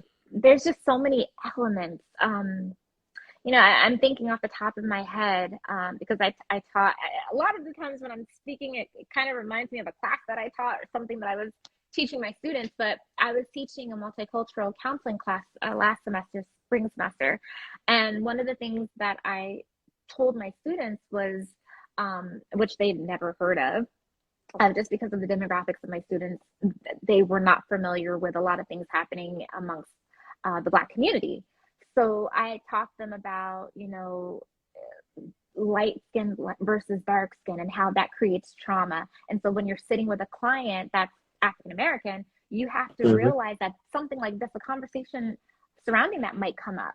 But when I talk about trauma, even that topic brings up a lot of trauma in our community based on how Wow. people have been, treated because of skin Wow. tone. And that happens, in other cultures as well. But within the Black community, it's so strong. And there have been a lot of shows that have come out just about the trauma surrounding that. And so there's just so much. There's so much. But I think expressing and talking about what's going on and what you're feeling. Number one, admitting that there's a problem and stop ignoring it. Number two, let's create that safe space, like we talked about earlier, to be able to talk amongst the family. Let's create a community where we can have dialogue and no one's being told, be quiet, don't talk that way. I don't want to hear Yeah. that, because that's often the thing. You begin to speak and someone says they, shut you down or reject you, then you're going to clam Mm-hmm. up. You're going to shut down yourself. So we Mm. want to create that open space where we can have conversations about how I'm feeling or what's going on or what's wrong, or this is the problem that we need to tackle. Having an open conversation once something is admitted, once something is no longer being ignored, I think is really important. But I think it's a process. And I think just step one, honestly, is the most troubling for me, because that is the piece that most families don't want to broach. They don't want to admit. They don't want to begin to tackle the issue at hand, whatever that may be. Mm-hmm. There could be so many. They don't want to tackle it. So it's like, really, where do you begin? So unfortunately, I think there's always going to be, because it's systemic. So they're sticking to how they feel. But I think there has to be a generation that says, I'm going to be the change. Mm. Some Mm. generations are just set in their ways and they're like, this is how I was taught and this is what I believe and this is how I feel. And okay, you're entitled to that and you're entitled to feel however you want to feel. But if it's hurting you and you're okay with that, I can't judge you, but I'm going to do something different. And that's really Wow. what the next generation has to do. Be the change so that it doesn't get passed on. And somebody has to be a part of that change. Mm-hmm. Yeah, You that's know, the start. I love the old school, but not everything from the old school is great. Yeah, I think we've evolved a lot. You exactly. know, Exactly. and sometimes when you don't adapt and evolve, you kind of bring the Absolutely. same old values, and you know, because I don't know if Yeah. the Toys R Us story, but even with the Yeah. Toys R Us, it's they had a chance to get in with Amazon early for fulfillment and distribution. Oh, that I didn't And know. and they, yeah, and they said Yeah. no. I'm Toys R Us. I don't want to grow up. I'm a Toys R Right. Us kid. Right. Right? Right. Right. Where are they now? No longer in business. Where's them? And where's Amazon? In business. In big business. Big business. Big business. Yes, Biggest in they the game. are. Yes, they are. Right? Wow. Right? So Mm. you had these old school ways of doing Yeah. things, Yep. right? Yep. But you couldn't see the evolution. Like you couldn't see that they need to be changed. You couldn't see that, Yes. hey, listen, the way that they do fulfillment is the way for the future. Yeah. Yeah. Exactly. Now you're out of business. So, and they sell all Exactly. the toys online. You know what I'm saying? So, Yeah. so Exactly. there's always room for evolution. There's Always. always room for Always. mixing it up. You can Yeah. do both. You can have some of your old school value, but then know when to branch out and say, oh, okay, like I need to expand my mind, expand some of Exactly. the things that I'm doing. I can't be afraid of change. That's another thing. Folks are just stuck in their ways. That's just who I Exactly. am. That's That's just how right. God made me to be. And it's just Mm-hmm. like, yeah, but you can adapt and you can change as well so that you can extend your life. Absolutely. Because sometimes when you don't have the ability to adapt, you Yeah. perish. Exactly. Either your Exactly. business perish or you Mm-hmm. physically perish That's because you can't right. adapt to the Nope. things around you. No, You know? exactly. And that's the downfall of a lot of people, that inability to kind of be flexible. So many people are inflexible when it comes to so many things, whether it's behaviors, whether it's train of thought, whatever the case Mm-hmm. is. This is how I feel. This is how I've been doing things. This is just me. And if it's Mm-hmm. maladaptive, we use that word again. Say that If PhD it's word again. Yes. if it's maladaptive, it's hurting you. It's not helping you. And but if that's how you want to live your life, by all means, do so. But I'm always saying, when it comes to the next generation, that there's going to be one person, at least one, that's going to bring that change, that's There going to is. want that change. Mm. And so that's what we can hope for. Wow. That's And I feel like if more older folks were able to adapt, we wouldn't have a lot of these problems we have today. exactly. No, we And wouldn't. because We we wouldn't. still talking about the same old stuff that we're We talking are. about right now, Exactly. Yes. right? Yes, It's we unbelievable we're are. still talking about women's rights. It's unbelievable In that we're still talking 2022. about this in 2022 Exactly. because we have old people Yeah. that Yeah. that can't adapt and that No. want things back the way that it was, and a lot of other things Exactly. involved. Another conversation for another day, but nevertheless, it comes from that mentality, right? Exactly. Yes, it And does. and these are the things that we're talking about that you can't change, and if you can't Exactly. change at some point, you will be pushed out. You will. And the next generation will take over because they've been willing or able or wanting to change.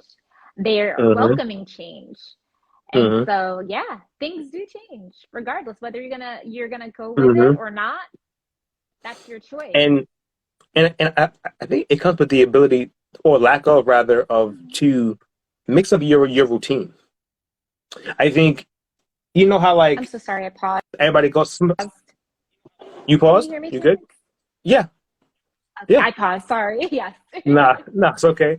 Um, I feel like a lot of times it's the inability to kind of change your routine. So you kind of go with this same routine every single day for like 30 years, and then it's like you be Yes. 60 and you can't change any routine. So this is how I make my bed. This is how I do this every day. This is how I gotta do this. Exactly. This is how I That's gotta do my right. kitchen. This is how I gotta do my bathroom. This is how I That's gotta. right. Right. And then you become very just like you like Exactly. just stuck in Yes. everything. This is the route I take to work. I can't change the route to work. This is what I do. Like, and it's Oh like my sometimes goodness. if you're not allowed to change your Yes. routine, Yes. sometimes when you take a new routine, it can prevent you from crashing on that That's same old right. routine, Exactly. right? They Exactly. always tell women don't take the Yes. same route home. That's right. Exactly. Why? Switch it up. Exactly. Exactly. Because people are Absolutely. gonna get to know, Yeah, oh, they're gonna I follow know she you. go home Yeah. at this time. Okay, I'll be waiting, Exactly. That's right? right. But then if you start taking another route home, you confusing people. You're like, Yeah, oh man, I don't know what route she take home that's anymore. Sometimes it's right. like you gotta switch it up a little bit. You I'm not do. saying don't have discipline, don't have certain things. I'm just saying sometimes you gotta be willing to switch up your mind a little bit about the stuff that you do to get a different result. Absolutely. It's necessary. Change is inevitable, and life is going to change regardless if you want it to or not. And I think that older generations have seen that, whether or not they, are addressing it. Life has That's another changed. story. Like So big yeah, time. yeah, and it's going to keep Life is changing. different. You Life is know, different out here. my Life is different out generation, here in life these has streets. changed since I was little. I'm sure you can relate. Life has changed a whole lot. Life, life very different. Life is Right, very different. I don't right. know who told me to be in a rush to be an adult. I know. Um, I don't. I have no clue, I but know. I regret that. I regret that a lot. Um, I it, know. it's and it's something that I think that our community see. I love the work that you're doing because I do like these are the conversations that our community really needs to Yeah, have, right? definitely. And needs to Definitely. hear from Yes. somebody that looks like them. Yes. Um, Yes. I'm going to pause here, and I want to know about your book. Talk to me Oh, about your book. I want to know oh, more about it, yes. um, and because I want people to support. I like to read, Oh, as you thank can see, you. so I want to Yes. support it too. Oh, thank you. Yeah. Thank So, what you. is this book about? So I wish I had it in front of me. Oh, I do. Maybe I can grab it in a minute. The book is called Yeah. Riley's Worry Away, a children's book about worry. And it is a book about this little girl named Riley who is dealing with a whole lot of anxiety symptoms. She doesn't have full Mm. on anxiety yet because she's a child, but she's trying to figure out ways to deal with her worries. So she's trying to find different tools on her own, but nothing's working. And eventually she talks to her mom and finds a great way to kind of help eliminate the stressors or the anxiety, Um, the symptoms of worry, rather the okay. symptoms of anxiety that she's experiencing. And successfully she does at the end of the book. But I wanted to make this book that the character is African American little girl, but it's a book that's open to all children. Even adults have found this book to be helpful because it's just Yeah. an easy read, a simple Yes. read. It rhymes, really, really simple. But the purpose of the book really was to just help encourage conversation. I'm really big on Hmm. conversations and dialogue, but really to Yep. encourage conversation between children, their parents, children and teachers, children and their Wow. guardians, Wow. about what they're feeling. Because again, as we've been talking about this entire time, we don't express ourselves enough. And so I figured this would be a great way to invite and open expressing oneself through, conversation between a child and their adults in their lives. And That's amazing. so if we start young, children don't have to necessarily experience severe anxiety symptoms because they started talking about it when they were 4, 5, 6, 7. And so that was really the Wow. goal, to really encourage conversation between children and adults about how the child's feeling. Wonderful. Thank And you. where can we get this book?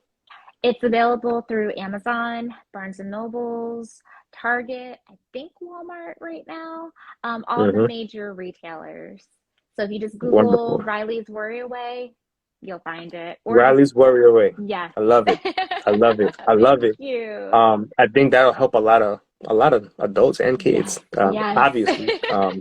Because we got the books for, the regular books that we used to, get. I remember, back in the day, I feel like I'm dating myself, where It's okay. it used to be in the book club and used to get Pizza Hut for like, I you know, remember that. I think it was Book It or something like It that. was Used to get a Book star or It. something like that. Yeah, Book It or something like that. I They need to have that remember. and Book It. They need to have that over the summer and Book It for a They lot of these, for a do. lot of these. Oh, that was incredible. I love that. It really encouraged reading. You get excited and then you get rewarded. So I used to listen for those pizzas. I was going to read anything. that's You better understand, like, like for those personal pan pizzas when I was younger, I said I will read anything you want during the summertime. I exactly. didn't care. I remember that. I really do. Yeah, I mean, we gotta find a way. I don't know if that's still a thing, but Oh, I don't we gotta see know. you can bring that back and put this book Yes, out there like that too. right. That I that could love be an that. idea. I would love That, that. why not? Right? You know, I think that's something. I mean, can you imagine that if this program is still out, which I'm not Right. sure if it is, but if this Right. program, if you can get schools, if you can get this book in the hands of schools Yes. across the United States, Yes. can you imagine?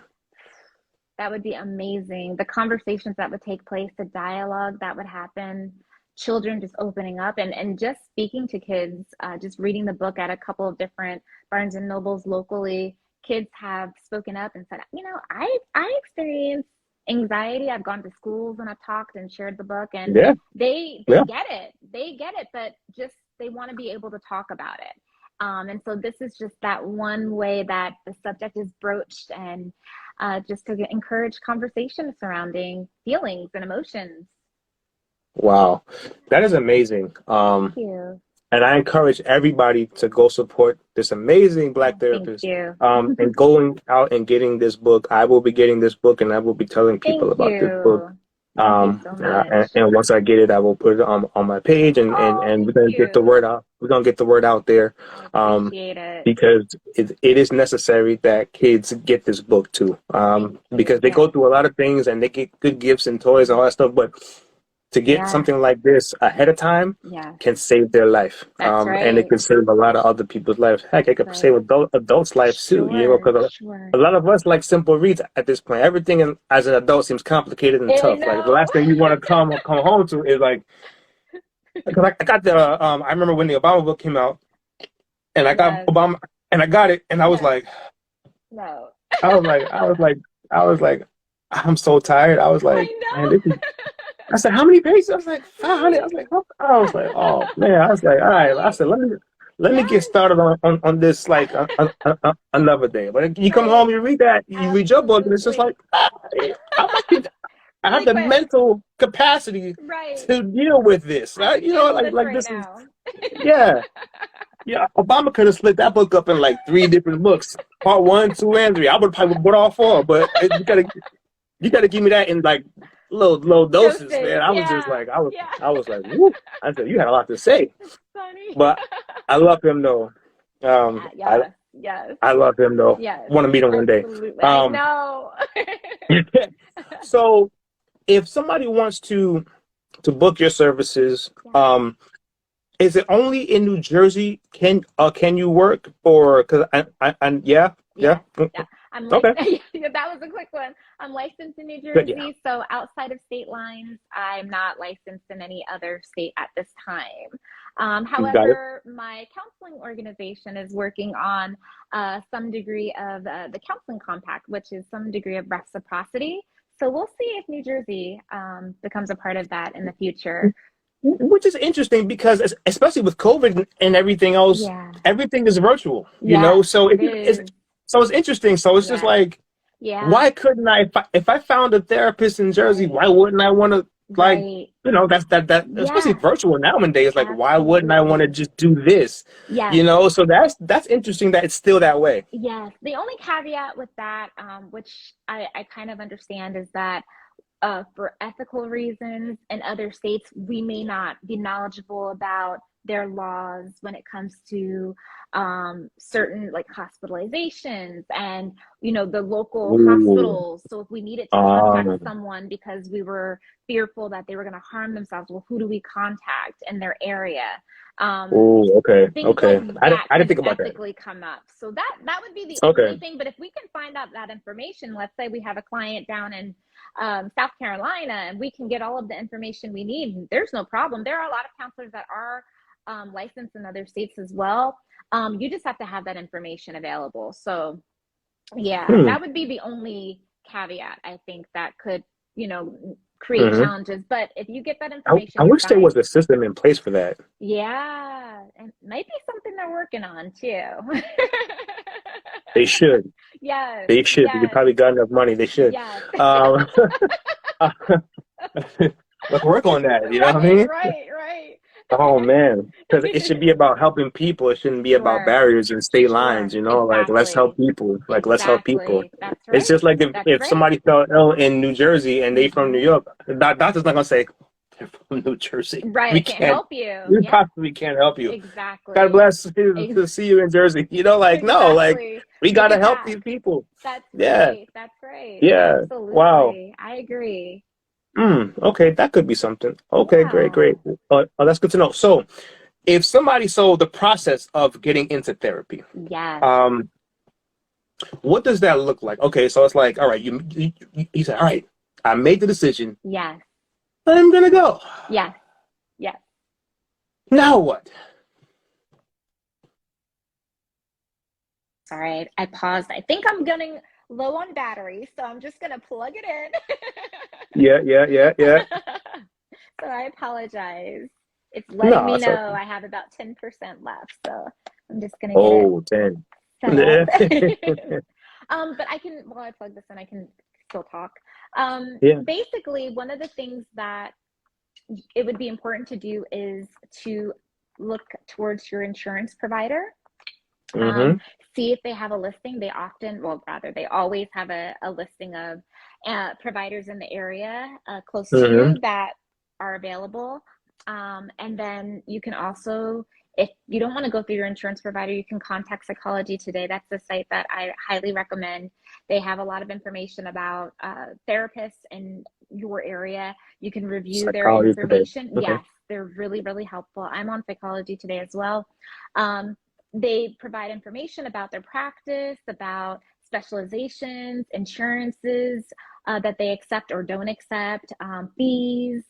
Maybe their website information's up there. That's how you can get a good view of the therapist. And then you can also make contact with them. I also rather, before making contact, go to their website, take a look at their website, make sure that they might be able to meet your needs by just reading a little bit about them, and about the work that they do. Then one of the things you can also look for is to see if the therapist provides a free consultation. That Mm. would be really great, because then you can see if it's a good fit between you and the therapist. And sometimes it's not. But sometimes they do provide that free consultation. Maybe it's 30 minutes, maybe it's like a 10-minute phone call. Everybody's really Hmm. different when it comes to that. Yeah.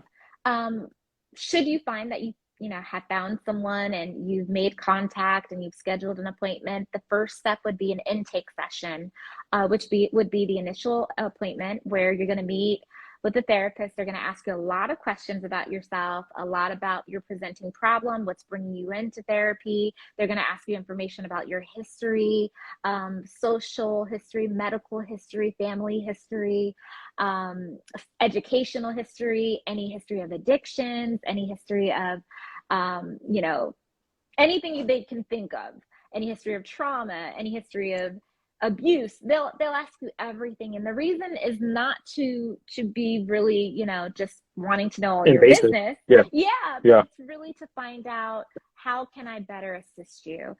I need to know what's going on first so that I can decide, with you, collaborate with you, and find the best route to help you. From that intake assessment, the therapist and the client will work on goals. So they'll identify goals for treatment. Normally it's in collaboration. So the therapist, I know as a counselor, we don't say, these are going to be your goals, this is what you're going to do. No, we work with you and we collaborate and we decide together what's going to be the best route to move forward. So you develop goals for treatment, and then you just begin to move forward with working on those goals. And once those goals are achieved, you can move towards discharge, because you should hopefully be in a much better place at that time once the goals have been met. And that's therapy in Awesome. In a a nutshell. nutshell. Okay. Yeah. Wonderful. I know you do a lot of philanthropic work, so that's really awesome as well. Tell us about some Thank of you. the philanthropic work that you do. Oh, I just pretty much with my book, I would say, Awesome. that's been really helping me get out in my community a lot more, speaking at schools, speaking at local events. Um, well, maybe prior to COVID, my husband and I hosted an event where it was called Refocus Your Vision, and we did mind, body, and soul. And so we Oh, spoke that's about each awesome. of those issues. We had a nutritionist come to the event, and we just tried to tackle each of those different issues. So looked at the mind, looked at the body, how can we nourish it, how can we make it healthier, and then looked at the spiritual piece, the soul, and of course I did the mind. Hmm. But really just finding ways to help people, because I think, again, like what we're doing today, this is amazing. This is what we need to be doing more of, having conversations, Yep. broaching subjects that no one wants to talk about. But really, that's the work that I do. If someone asks me to come and speak about mental health or just wellness or something related to relationships or anything related to, people's well-being, I'm here, and that's why I do the work that I do. So I Awesome. do a lot of Awesome. speaking engagements just to get out and talk about this type of, Hmm. topics, and these types of topics and this type of information, just try to get it out there. That's wonderful. And Thank you. we'll talk offline. Yeah. There's things that I'm already brainstorming, things that I was gonna do, that I'm gonna do, Yeah. to bring, this platform live, Yeah. Yeah. in a different way. Okay. But we'll talk about that. We'll talk about that. Sounds good. Yeah, yeah, yeah, yeah, yeah. We'll talk. Sounds Um, good. because I think that this type of conversation needs to be included in a lot in everything. It does. Like this is a different thing. This is Um, and that's why what you're absolutely. doing is so incredible and it's so important Thank you. for us, Thank you. right? Yes. And for you to take the time out to come on the show to be with me here, Oh, out of your day, and I'm my sure pleasure. out of your husband's day. So say thank you, and hello, My I pleasure. appreciate it. I really do Oh, appreciate it. thank Um, you. But we'll definitely talk, and I really Sounds do great. appreciate you coming on the show. Please, we're Thank gonna go out you. and support you and try to get this book out. Thank Um, you. yeah, because you Thank you definitely so need to be much. supported, and thank you for all of the work that you're doing. Thank you Really so much for appreciate it. having me. I really appreciate this and I enjoyed it. Thank you. Absolutely. Yeah. So much. Shay 48. Oh, I just jumped on. What was the topic? The topic was mental health wealth. Yes. Yes. Yeah, we done dove in. We done dove in. We started at Yes. 8 o'clock, and we think we went a little over what we were That's supposed to. okay. That's okay. This is I don't mind great. because I This can is talk. great. Me Um. too. Me too. Oh. Absolutely. Oh. Tell her about. Oh, she wants to know about the book. Oh, the Tell book is her called about the book. Rise, Worry Away. If you want, you can go right onto my website, drlorinixon.com, drlorinixon.com. There's a tab you can click on. It has all the information about my book. It's a children's book about worry. Mm-hmm. Barnes and Nobles, Amazon, Target.com. Love it. I believe Love it. Love it. Walmart.com also. Thank you. All of it. Tell your friends, get it Yes. for baby shower gifts, Yes. get it for birthday gifts. We Yes. really gotta support, Thank we really you. gotta support this movement Thank because it's you. definitely necessary and it's definitely needed, and we Absolutely. gotta support the person who's actually doing the work too. Thank You know what I'm you. saying? I You know what I mean? So appreciate it. definitely appreciate this and thank you for coming on, and I'll talk to you soon. It's drlorinixon.com. Nixon like the drlorynixon.com. president. Yes. drlorynixon.com. Yes. That's okay. No worries. All good. All good. Listen, Dr. Lori, it was an honor Thank and a you so pleasure to much, have this Terrence. conversation with you. It was And I'm wonderful. sure it won't be the last time. No, no, we'll definitely continue to collaborate. But thank you so much again for having me and for creating this platform.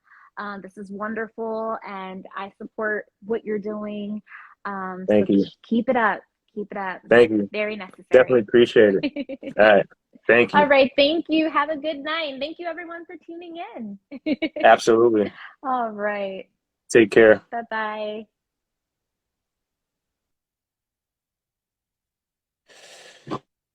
Yes, and that is a wrap. Appreciate y'all for tuning in to this episode of Conversation of the Heart.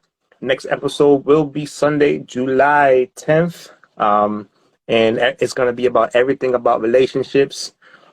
You don't want to miss that one. But definitely appreciate you guys. Thank you so much for tuning in. Always remember, therapy is for men too. And God and therapy do both. It's your boy T-Till. Peace.